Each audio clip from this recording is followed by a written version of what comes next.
Good morning, everybody. Helen Chin Lu here, certified reflexologist, certified energy medicine practitioner, Reiki master and teacher, the owner of the Healing Place and the Healing Place Energy School.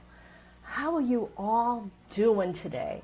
Oh my gosh, even though the weather is kind of gloomy and gray, I'm looking out the window right now, it doesn't matter. I'm in a really great mood and I'm here and I love doing these live webinars to share information. Just to give you a little bit of where I am, you should have seen me yesterday scrambling, and I thought I lost my PowerPoint presentation. I thought I was going to have a stroke, no pun intended. And I'm thinking, oh my gosh, if I can't find it, I'm going to have to postpone the chat this morning. Luckily, I found it, but only after I overrode and typed over another PowerPoint that I did earlier last week. And I'm like, ugh, this is what happens when we're not in the moment and we're working way too fast. So are you ready for today's lesson? Today we're going to be talking about how to connect to your spirit in 3 ways. I'm thinking, how many ways should I talk about this? I could never figure out exactly how many ways because there's so many things I want to talk about and I could barely keep up with myself. So let's start and feel free to jump in with your questions. I would love to hear what you have to say. And there are things in my talk, I'm hoping it will trigger something in your brain that you want to ask. So here we go. I'm going to go and check in with my PowerPoint. And as we talked earlier, the 5 biggest power giveaway, we're powerful beings. Well, how we give our powers away is through our addictions. So think about what you're addicted to. It could be to work, behavior, to drinking, hopefully not to drugs. Hi, Kristen. Hi, honey. It's good to see you again. Just think about the things that even our habits are addicting because we're used to doing things a certain way and we get stuck. And before you know, I call this expression, we can't get off a dime. So you're stuck on a dime. You just can't go outside of their boundaries. Secondly, repetitive destructive relationships. So it could be with a partner, a spouse, your family. Think about what you do or how you talk to them repeatedly, and all of a sudden you're in a conversation where you feel like this conversation is going nowhere, and all of a sudden you decide, I don't want to talk to you anymore. Financial challenges, especially for those people who don't have enough money to live on, or they have too much and they can't figure out how to maintain that energy level. Yes, people on the other end worry about different things than people do not have. So physical and emotional health challenges, especially if you have issues where your doctors have not been able to diagnose it, and then you feel like powerless, so you research and you get stuck. In fact, that's how I started my journey, I would say about 20 years ago with my son who had various health issues, and all the doctors that we ever met with basically just want to medicate him. And I decided to take back my power and say, you know what, enough already. That's another story we could talk another time. And today, we're going to talk about spiritual disconnection. How are we separated from our spirit, and how we could get back to spirit and be the person we are meant to be, all right? So this is, feel free to jump in with questions as we go along, because I love this interaction, because the more I interact with you, that's going to feed me. And as I feel your energy, I could talk about different levels of subjects that we could go deeper and deeper. It all depends what you're ready to hear, okay? So what is spirit and what is the soul? For those people who don't know what it is, because people think it's interchangeable. It is, but it's not at the same time. Many times when people hear soul, spirit, the first thing they think about what they see in the movie. So something invisible, something is scary. So I'm going to talk a little bit of what, according to the Bible definition, and what my definition of spirit. So your spirit comprises of your emotions, your energy, and is a sum of collective mass consciousness. And what could be described as mass collective consciousness is basically awareness and known by all. And you go, what does that mean? For example, animals have more mass instinctive behavior than human beings. For example, spirit-wise, let's say baby turtles, baby sea turtles. Once they hatch, the goal is to get to the ocean, to get to safety, and not to be eaten along the way. Instinctively, they just know what to do. I would say, with society, we're all taught pretty much the same guidelines, the golden rules, be kind to others, do for others as you would do for yourself, the golden rule. Your spirit is also comprised of your essence, who you are, what makes you you. And what you do with your spirit to feed it every day is something that is your personal responsibility. Your spirit comprises, a whole bunch of things, your ups and your downs and everything in between. So how do you modulate your spirit? It all depends on how you feed it. So depending on what your traps are, what do you do to keep your spirit uplifted is going to be key. So you're going to find things that will make you joyful and feed your soul throughout the day. Because along with your spirit, you have your ego side, which is your shadow energy. And the shadow energy is just as important as the light side of your energy. What do I mean by that? This is what I describe, to give an example. There's the good side of the light and the bad side of the light. So your right side of your energy field is about the light, and when you're in a good mood, you feel balanced. Everything is right with the world. If you have way too much energy, what happens is you end up having excessive energy, and it starts to flutter, and you can't figure out where you are. Let's talk about the ego side of your energy. The ego is usually considered the left side of your energy field. It will tell you, the bad side will tell you why you suck in 10,000 ways. And believe me, we all get into a sucky moods, and we're punishing ourselves unnecessarily so.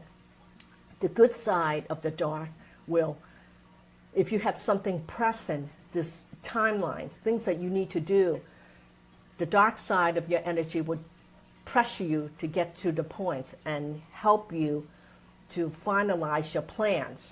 So you need a mixture of both energy. It's really important you to have both.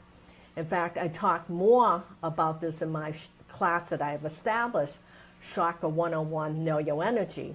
In fact, I'm going to be coming up with a special offer where you could partake in these classes one-on-one, not one-on-one, but you could pick and choose what classes you want to take. So that's coming up, I would say, sometime in August. So watch for those details.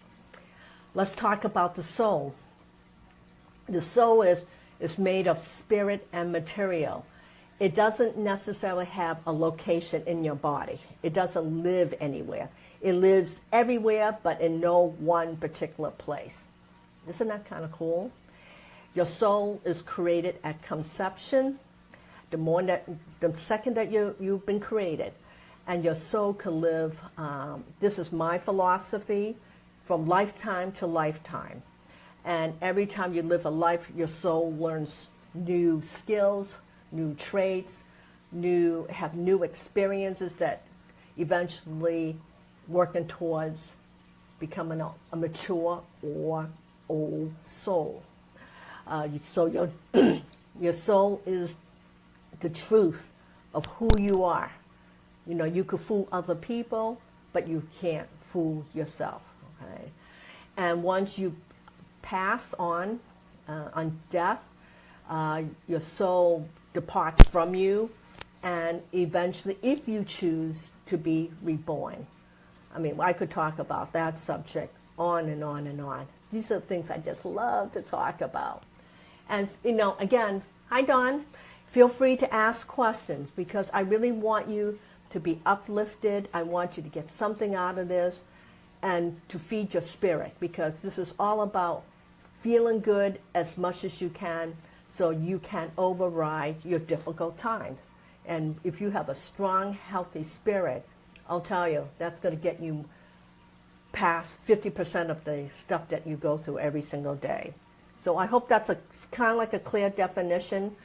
If you want, I could go into deeper on this subject. There's a lot I could just keep on going. So how do our spirit become damaged? First of all, trauma and abuse. Think about the stuff that you have gone through or are going through. Sickness, addiction. Again, the same thing that I mentioned earlier on that first, when I first came on and started talking.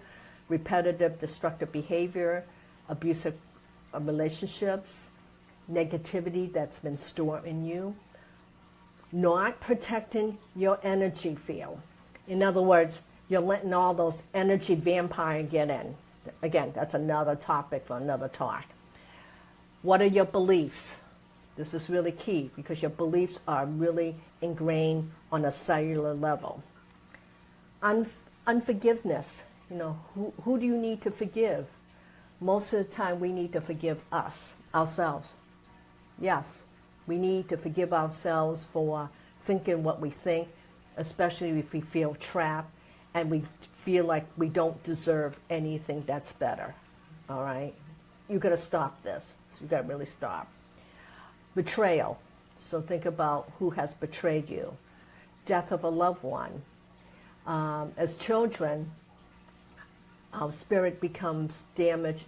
The biggest way is especially if children have to become adults before they're ready to become adults, because a parent can't handle the situation home. So usually a child will pick up where the parent left off or can't do. So the biggest drainage along is if you continuously live your past life mistakes and you relive it in your head. Your friends, your families. If you're looking for something that isn't there, or you're waiting for something to come to you, praying and hoping that it's going to manifest. Wishing and hoping, wishing and hoping is nice, but wishing and hoping will get you nowhere. And if you can't find your life purpose. So these are the biggest energy drainage, okay? So let's talk about 3 ways how to reclaim your spirit. This is going to be key. You got to decide what is your intention. You got to set your intention. I do mine daily, and I mentioned that earlier this morning, what my intentions are. I set them. And mostly I ask to have a good day, to stay grounded, to meet new people, to learn something new. I wish everybody who come to me and my family good health. And I want to attract abundance. Abundance does not necessarily have to be money, but enrich me with new experiences. That's really key for me. Learning to let go. Those destructive wannabes and wishing. Love who you are. Love where you are. Okay? Because life is not about a punishment. Life is about learning from your mistakes.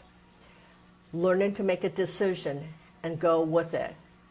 And do you spend time with your higher self?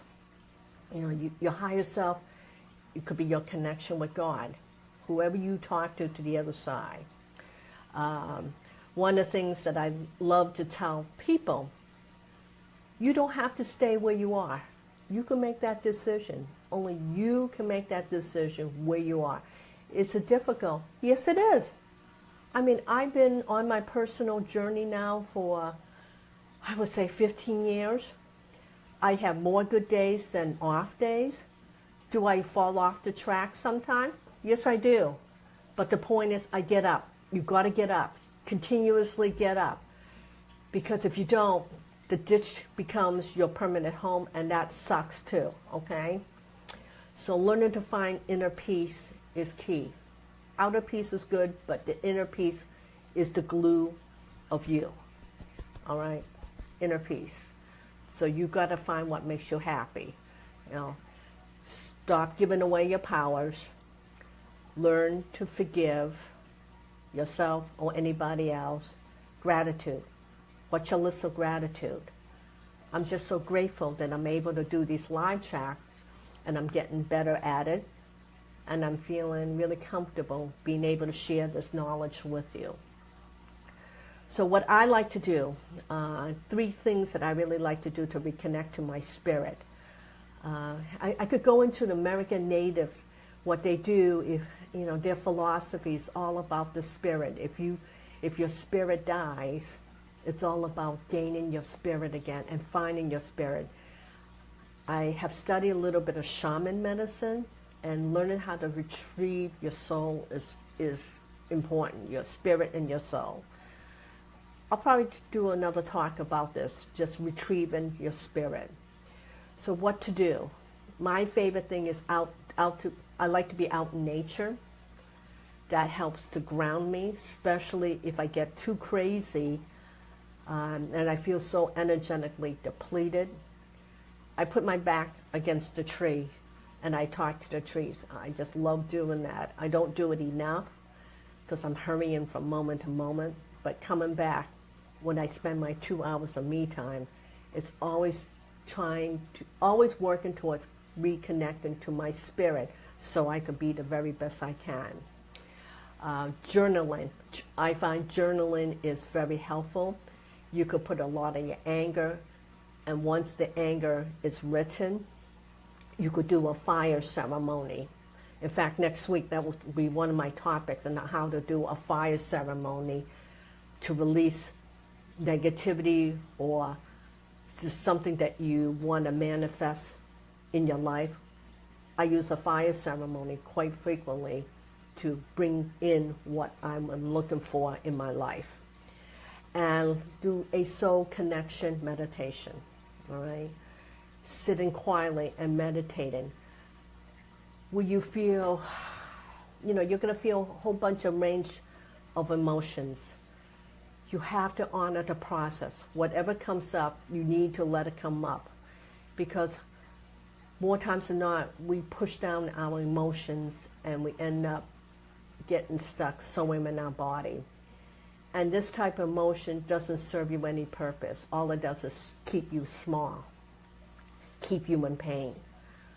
So learning how to divide yourself from your ego mind and staying in your body is really key. All right. So let's talk about the mantra. I posted it in in Facebook. It's already in one of my older posts from earlier this week. In my Expertise TV, I'll post it in a letter that I'll send out along with this webinar so you can watch it again.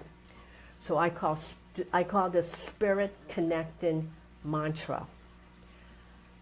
Okay, repeat after me. I honor myself. I am light. I am peaceful. I forgive with my heart. I hear my spirit's music. I breathe deeply to release stagnant, blocked, hurtful energy. I accept myself with where I am now. I release my spirit so it can be free. Okay. Repeat this mantra over and over again until it is embedded, the energy is embedded on a cellular level. All right. I hope this has been helpful. I love to get your feedback. And I think this upcoming week, I'm going to do 3 talks. One is on the fire ceremony. What is it and how you could use it to release negativity and plant good wishes into the future. And I'm going to do a foot and hand reflexology tip on adrenaline release. There's a third one someone asked me. You would think I remember, but I've already forgotten. So just watch for it this upcoming week, and I'll talk to you really soon. God bless, and find peace within you. Bye-bye.